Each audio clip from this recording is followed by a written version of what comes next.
This is Nazir Fears, where every story drags you closer to the dark side of reality. 3 true stories from this cursed American summer. Stories that prove evil doesn't sleep when the sun is high. Like, subscribe, share, and click the bell icon. Because tonight you'll hear what most people were never supposed to survive. Story 1. The House That Whistled, Oregon, June 2025. This is Nazir Fears, where every story you hear was once whispered in fear. Tonight's story is the first in a cursed chain that spread across America this summer.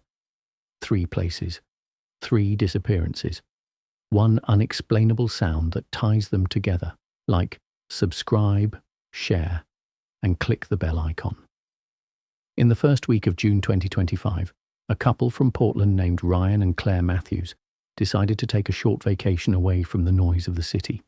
They rented an old farmhouse outside Hillsboro, Oregon, surrounded by pine trees and far from the nearest neighbor.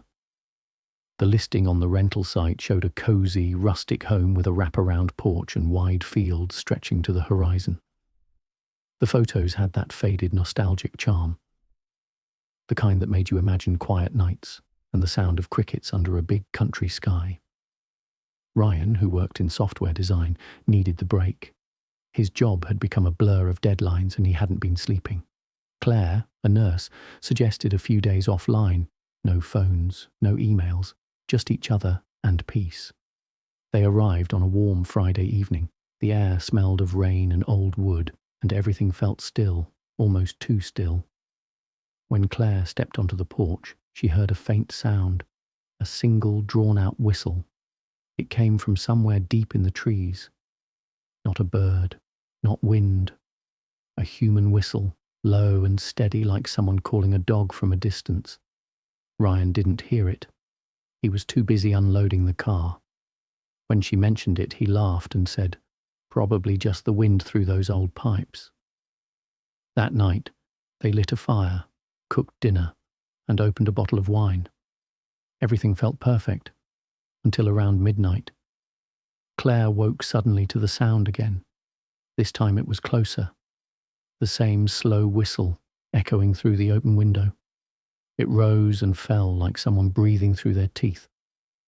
She nudged Ryan awake. "Do you hear that?" He listened. Nothing. The night had gone completely silent. Even the crickets had stopped.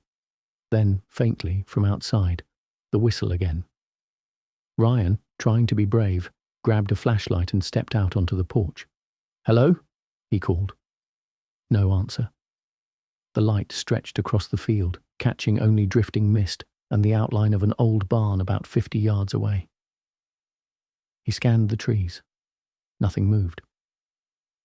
But when he turned back toward the house, he froze. For just a moment he thought he saw someone standing near the porch steps. Tall, still, head slightly tilted. The beam of his flashlight flickered, and the shape vanished.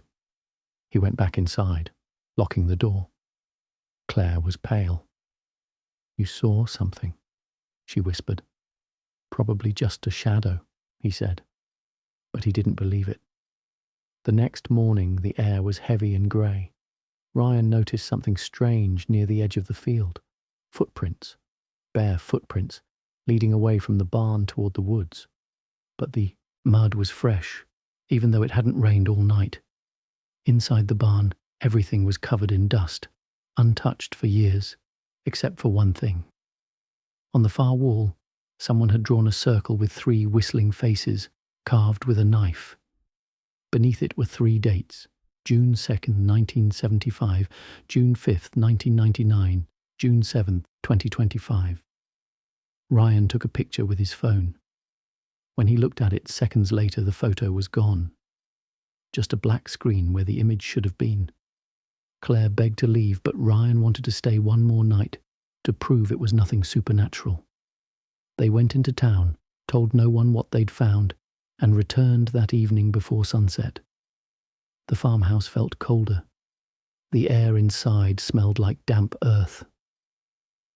Around midnight, the whistle returned, only this time it wasn't outside. It came from inside the walls. Ryan tore through the house, checking every vent, every hallway. The whistle followed him, moving with him, like something travelling behind the drywall. Claire screamed when a door slammed shut upstairs. When Ryan reached the second floor, he found the bedroom window wide open and muddy footprints leading up to it from outside. But they didn't stop at the window.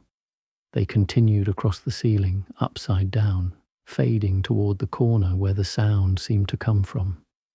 He shined his light there and saw a mouth, not a face, just a small, gaping mouth in the plaster, lips curled into a whistle. The sound was deafening now, echoing through the room. Ryan staggered back, grabbed Claire's hand, and they fled the house in their car, leaving everything behind. They didn't stop driving until morning. 2 days later, the Hillsborough Sheriff's Department received a missing person call. Ryan Matthews had vanished from a gas station parking lot outside Salem while Claire was inside buying coffee. She swore he was right beside the car one moment, then gone the next. The security camera confirmed it. At 5:23 a.m., Ryan stepped out of the vehicle to stretch. He looked toward the tree line. Then, faintly on the audio, came a whistle. He turned toward it and disappeared. One frame he was there, the next he wasn't. Claire was hospitalized for shock. She kept repeating one thing to investigators. The sound followed us. It followed us home. Police later searched the rental property. Inside, they found a new carving on the barn wall. June 10th, 2025. Ryan Matthews. The owner of the property, a man in his 70s, told reporters he wasn't surprised. "That house always calls for someone," he said. "Every few decades it whistles for a name." A month later, in Minnesota, someone recorded a similar sound on a lakeshore. A long, eerie whistle carried through the night. The same pitch, the same rhythm. The file went viral online under the title "The Sound of Summer." No one realized it yet, but the curse that started in Oregon was already spreading east. Story 2. The Drowned Shadows. Minnesota, July 2025. This is Nazir Fears, where every scream has an echo. If you're watching this, you already heard the whistle from Oregon. But what if that same sound followed the wind, crossing lakes and counties until it found its next listener? Like, subscribe, share, and click the bell icon before it's too late. July in northern Minnesota is usually calm. Long daylight hours, tourists fishing and camping by the lakes. But Lake Waverley, a quiet body of water near the small town of Ely, had been unusually empty that month. Locals whispered that the fish had gone deeper, that something was off in the water. That's where Eli Parker, a 23-year-old college student, came to work as a summer park ranger. He was the kind of kid who loved nature more than people, respectful, calm, a bit withdrawn. His mother said he'd always been too good at being alone. The first week was normal. He checked cabins, cleaned trails, and reported weather updates, but by mid-July, campers started leaving early, saying they'd heard something strange at night. A few described it as a whistle travelling across the lake, slow and steady, coming from nowhere and everywhere at once. Eli assumed it was the wind, until one night he heard it himself. He'd been sitting on the dock, eating from a can of chili, when the sound came across the water. Soft at first, almost like someone humming through their teeth. Then it sharpened into a long, hollow whistle. It carried perfectly over the lake, cutting through the air like it was alive. Eli stood, scanning the opposite shore. The moonlight made the water look like black glass. No boats, no people. The sound came again, closer. Then he saw ripples forming in the center of the lake. Small at first, then wider, like something rising from below. He grabbed his flashlight, heart pounding. The beam hit the water, and there, Just beneath the surface was a face. It was pale, eyes open, lips puckered like it was whistling underwater. The moment the light touched it, the face sank out of view, leaving only bubbles. Eli stumbled backward, almost falling into the lake. When he looked again, the water was calm, perfectly still. He barely slept that night. The next morning he told his supervisor, a man named Marla Dixon, about what he'd seen. She laughed. That lake's got stories older than any of us. Every ranger sees something eventually. You just ignore it. But Eli couldn't. Over the next few days he noticed other things. Damp footprints leading from the lake to the ranger station door, radios turning on by themselves, broadcasting faint static that sometimes formed into that same whistling tone. One evening, while checking the shoreline, he found a small wooden carving lying in the sand. It was warped and waterlogged, but the symbol was clear. 3 faces, mouths open in a whistle. Beneath them, etched crudely with a knife, was a date, July 12th, 2025. Eli pocketed it. Later, when he tried to show Marla, it was gone. That night, a storm rolled in. The wind howled across the lake, and the rain hit so hard it blurred the trees. The power went out. Around midnight, Eli woke to the sound of dripping water. But it wasn't rain. It was inside his cabin. He turned on his flashlight. There was lake water pooling around the bed, and in the center of the floor something was moving. A hand, pale, bloated, pressed against the wood as if reaching from beneath. Then another. Then a head, pushing through the floorboards. Water gushed upward, filling the cabin as the thing rose. A drowned man, skin grey-blue, eyes open and lifeless. Its mouth opened, and the sound came out, that same whistle, wet and gurgling. Eli screamed and ran outside into the rain. The entire lake seemed alive now, churning with bubbles and waves, though no wind touched it. He saw shapes under the surface, not fish, not debris, but people. Dozens of them floating just beneath, faces turned upward, mouths whistling in unison. He fled to Marla's cabin, pounding on the door. No answer.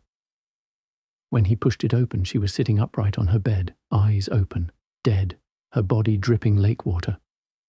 On the wall behind her, scrawled in black sludge, were words, June 10th, 2025, Ryan Matthews. Eli fell to his knees, whispering the name, not knowing where he'd heard it before. The whistle came again, this time from behind him. And then, nothing. By morning, both cabins were empty. Search teams found no sign of Eli Parker or Marla Dixon. But near the edge of the lake, investigators found something strange. A ring of reeds bent into a perfect circle, and at its center, a rusted smartphone, still recording. When they played the file, there was only one sound. A long, soft whistle. Then a faint voice, Eli's, saying, "It's spreading." 2 days later, campers at a completely different lake, over 300 miles east, reported the same sound late at night. Wildlife experts tried to explain it as natural air pressure in the water channels, but recordings proved the tone was too consistent, too human. One online user even matched the audio frequency with the Oregon case from June. It was identical, and in one blurry video uploaded from a boat that same week, viewers noticed something in the background. A figure standing knee-deep in the water, perfectly still, head tilted, whistling softly. The account that posted it disappeared the next day. The local news called it the Summer of the Whistle. No one realized yet there was still one more place to hear it. A small, dusty town in Texas, where the sound would no longer stay outside the walls. Story 3. The Last Broadcast, Texas, August 2025. This is Nazir Fears, where every signal hides a scream. You've already heard the whistle drift from Oregon's woods to Minnesota's waters. Now it reaches its final stop, the desert air of Texas. Like, subscribe, share, and click the bell icon. because after this one, silence may sound worse than the noise. August heat sat heavy over the town of Ridgevale, Texas, a sun-bleached stretch of gas stations and half-abandoned houses off Route 67. Out here, nights were empty except for the low hum of AM radios that locals still kept running, background noise against the loneliness. Lauren Vasquez, 28, produced overnight segments for a small independent radio station called KRVX 89.3, known for its late-night true story program The Desert Line. Her voice carried through sleepless homes across 3 counties. On August 8, 2025, her inbox filled with a chain of anonymous voice recordings. Each was labeled only by date. The first file's waveform looked strange, thin, precise, as if it contained only one sustained tone. When she played it, a long, drawn-out whistle filled the studio. The frequency meter froze on 3.17 kHz, exactly the same pitch mentioned in viral online clips from The Sound of Summer. Lauren laughed at first, thinking someone was pranking her show. She left the tape running while she fetched coffee. When she came back, the whistle was still playing. But layered under it was something else. A faint male voice. She boosted the volume. It said, "Lake Waverly. It's spreading." She froze. That name had shown up all over social media a few weeks earlier, the Minnesota lake where campers vanished. Lauren uploaded the audio to her workstation, but every attempt to trim or export it crashed the system. Her co-host, Daniel Reed, told her to drop it. If it's cursed viral junk, we don't touch it. But Lauren couldn't resist. The station's ratings were tanking, and this was content people were searching for. That night, during the 2 a.m. broadcast, she aired the clip live. The whistle bled through the speakers, pure and piercing. Phones lit up immediately, not with complaints, but with static-filled calls. People said their radios were still whistling even after she cut the feed. One trucker swore he saw figures standing in the desert fog along the highway, heads tilted, mouths moving with the tone. Lauren ended the show early. When she powered down the mixer, the meters kept twitching as if something was still broadcasting. By morning, KRVX's transmitter engineer Marvin Cruz reported something impossible. Even with the antenna unplugged, the station was still transmitting a low-frequency pulse across 3 counties. The FCC database showed a constant carrier wave at 3.17 kHz. That afternoon, Marvin went up to the tower to inspect the dish. He radioed Lauren halfway through the climb. "Something's etched on the metal," he said, breathing hard. 3 faces, mouths open. Then silence. They found him the next day at the base of the tower, body twisted but unbroken, like he'd simply fallen asleep mid-air. His lips were blue, frozen in a whistle. Lauren tried to quit the job that week, but Daniel convinced her to do one final show. "This thing's going viral," he said. "We go out on top." They scheduled a special broadcast for August 15th, inviting listeners to call if they'd experienced the sound themselves. Emails poured in, dozens of people describing the same whistle, the same sensation of being followed by it. Some attached recordings. Oregon forests, Minnesota lakes, even subway tunnels in Chicago. During the live show, Lauren felt her headset grow warm against her ears. The monitor lights dimmed and the soundboard hummed even though all channels were muted. Daniel's voice faltered mid-sentence. Through the headphones came the whistle again. But this time it was inside the feed, not coming from any external file. Listeners flooded the line. "It's in my house," one woman screamed before the call cut out. A man from Dallas said he could see someone standing outside his window, whistling in sync with the broadcast.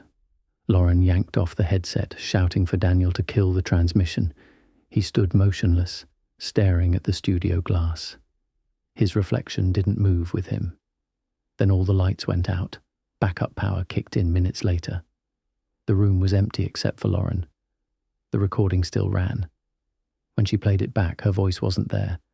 Only a male whisper saying, June 10th, 2025, Ryan Matthews. The whistle returned, louder, closer, circling her like a storm. She ran outside into the burning night, the radio signal still echoing from parked cars, from phones, from nowhere. The whole desert seemed to breathe the same note. She made it to her car, sped toward the highway. Her dashcam captured the road shimmering under the heat. Then a figure appeared ahead, a man, dripping wet, barefoot, eyes wide open. She swerved. The camera jolted and the feed ended. At 3:17 a.m., KRVX 89.3 went completely silent. 2 days later, state investigators entered the station. They found both studio chairs empty, but wet footprints leading from the broadcast booth to the tower door. The equipment was offline, yet a faint tone still pulsed through every radio in a 10-mile radius. A handwritten note lay on the desk, words pressed deep into the paper.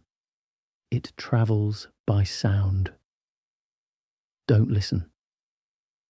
In the weeks that followed, scattered reports emerged nationwide, random radio bursts, security alarms triggering without cause, and unexplained whistling caught on emergency band scanners. Some audio technicians claimed to trace the frequency back to overlapping points across the map. Oregon, Minnesota, Texas, forming a perfect triangle. Inside that triangle, animals migrated early. Phones overheated during calls. And every once in a while, when someone replayed the surviving KRVX archive, the final seconds of the broadcast shifted pitch, forming 3 barely audible words. We are listening. No one knows where Lauren or Daniel went. But drivers passing the Ridgevale Tower at night sometimes report seeing 2 silhouettes on the catwalk. One tall, one small, leaning into the desert wind, their heads tilted toward the microphone that no longer works. And if the breeze is right, you can hear it too. A low, patient whistle, drifting through static, waiting for another summer to begin. 3 months, 3 places, 1 sound. The whistle that started in a quiet Oregon field spread through water and air until it reached every frequency. Remember, fear doesn't die, it just finds a new signal. Like, subscribe, share, and click the bell icon for more true horror every week before the next one calls your name.